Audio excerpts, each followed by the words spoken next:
आज की इस प्रेस वार्ता में आपका स्वागत। पिछले कुछ दिनों से पूर्व मुख्यमंत्री अशोक जी गहलोत, प्रदेश कांग्रेस कमेटी के अध्यक्ष गोविंद जी डोटासरा और प्रतिपक्ष के नेता टीकाराम जी जूली सोशल मीडिया के माध्यम से और अन्य समाचार पत्रों के माध्यम से कई मुद्दे लगातार उठा रहे हैं। छात्र संघ का चुनाव का मुद्दा हो, राजस्थान में बेरोजगारी का मुद्दा हो, स्मार्ट मीटर का मुद्दा हो या पंचायत राज संस्थाओं और स्थानीय निकाय के चुनाव में विलंब का मुद्दा हो। पंचायत राज संस्थाओं और स्थानीय निकाय के चुनाव कांग्रेस ने जिस प्रकार कराए थे, भूतो न भविष्यते। गहलोत साहब ने अपने कार्यकाल में पंचायत राज संस्थाओं के चुनाव 18 जनवरी 2020 को प्रारंभ किए थे और अलग अलग चरणों के अंदर दिसंबर 2021 तक उनको पूरा किया था। अपनी सुविधा के अनुसार पंचायत राज संस्थाओं के चुनाव में जनप्रतिनिधि का बाड़ाबंदी जब पूर्ण हो जाती और उसके बाद जब उनको ये कहता ये निश्चित हो जाता कि अब वो जीत कांग्रेस की निश्चित हो सकती है, तब वो चुनाव कराते थे। 23 महीने लगातार आज संविधान की दुहाई देकर पंचायत राज संस्थाओं के चुनाव पर सवाल उठाने वाली कांग्रेस ने अपने कार्यकाल में 23 महीने अलग अलग चरणों में चुनाव कराए थे। छात्र संघ के चुनाव अगर किसी के शासन में रुके, लिंगोदय समिति के सिफारिश के आधार पर, तो अशोक गहलोत जी के शासन में रुके और विद्यार्थियों के और बेरोजगारों के अरमानों को जिस प्रकार लूटा गया, चाहे नौकरी की लूट हो, चाहे परीक्षा प्रश्न पत्रों की चोरी हो, चाहे पेपर लीक हो, एक रिकॉर्ड बना। कोई भी वर्ग ऐसा छूता नहीं रहा जिसके अंदर किसी न किसी प्रकार की नौकरी की लूट कांग्रेस के राज में नहीं हो। दिव्यांग श्रेणी एक ऐसी श्रेणी, सब लोग चाहते हैं कि वो मुख्य धारा में आए। उनका 4% आरक्षण तय है। इसके लिए दिव्यांगजन अधिकार अधिनियम 2016 बना हुआ है। कांग्रेस के समय में भर्ती हुई। 19 अगस्त तक इस भर्ती पर जब प्रश्न चिन्ह लगे तो इनका मेडिकल बोर्ड से जब जांच करवानी प्रारंभ हुई तो 43 दिव्यांगों में से 37 दिव्यांग अयोग्य पाए गए। 53 की जांच अभी बाकी है। अच्छी तरह देखने वाले अंधे बनकर नौकरी पाते हैं, अच्छी तरह सुनने वाले बहरे बनकर नौकरी पाते हैं,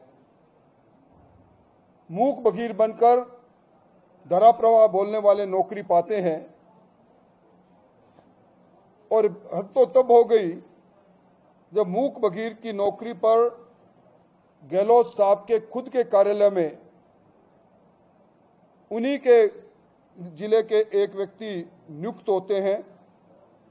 शिकायत पर जब जांच की जाती है तो दूसरे व्यक्ति को भेज देते हैं और कांग्रेस के समय में पदोन्नति भी पा जाते हैं। गहलोत साहब का खुद का पर्सनल बॉडीगार्ड पेपर लीक के मामले में पकड़ा जाता है। इससे बड़ा दुर्भाग्य कुछ हो नहीं सकता। भजनलाल जी की सरकार ने जो दिव्यांगजन अधिकार अधिनियम 2016 है, जिसकी पालना में 4% दिव्यांगों को पदोन्नति में भी आरक्षण है, इसको पदोन्नति का आरक्षण दिया नहीं। सरकार ने इन दिव्यांगों के प्रति संवेदनशीलता प्रकट करते हुए 2016 से इस फैसलों को समाप्त करने के लिए विशेष तौर पर इस एक अभियान के तौर पर इस काम को हाथ में लिया है। बेरोजगारी की बात करते हैं। आप सब लोग अच्छी तरह जानते हैं, कांग्रेस के शासनकाल के अंदर राजस्थान पूरे देश में बेरोजगारी की दर की दृष्टि से पहली और दूसरी पायदान पर रहा। 30 से 32.5% बेरोजगारी कांग्रेस के शासन में रही और आज बेरोजगारी दर में राजस्थान नीचे के पायदान से तीसरे नंबर पर है। 19 परीक्षाओं में 17 पेपर लीक हो जाना, नेटबंदी के अंदर जम्मू कश्मीर के बाद कांग्रेस के समय में सर्वाधिक नेटबंदी राजस्थान में हुई। एफआईआर 132 दर्ज हुई इस मामले में और इस पेपर लीक और रीट की चीट में सबसे बड़ी किरदार भूमिका थी, वो थी राजीव गांधी स्टडी सर्किल की। उन्हीं के अध्यक्ष तत्कालीन जो माध्यमिक शिक्षा बोर्ड के अध्यक्ष थे प्रोफेसर डीपी जारोली, उनको बर्खास्त इसी अशोक गहलोत जी की सरकार ने इस नाते किया था कि उनकी अगुवाई में राजीव गांधी स्टडी सर्किल के लोगों ने मिलकर पेपर चोरी किया था। अब इसी 20 अगस्त को गहलोत साहब ने राजीव गांधी स्टडी सर्किल का एक कार्यक्रम दिल्ली में किया और दिल्ली में सोनिया गांधी जी को बुलाने की उन्होंने भरसक कोशिश की।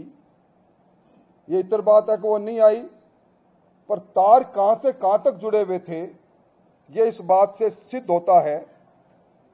मैं समझता हूं कि 132 एफआईआर के अंदर जो भजनलाल जी की सरकार के समय में दर्ज हुई 356 गिरफ्तारी हो जाने और आरपीसी के बाबूलाल कटारा, रामूराम रायका की गिरफ्तारी और एसआई में 122 लोगों की गिरफ्तारी, उसमें 61 जो खुद सिलेक्शन जिनका हो गया था उन सब इंस्पेक्टर की, प्रशिक्षित सब इंस्पेक्टर की गिरफ्तारी।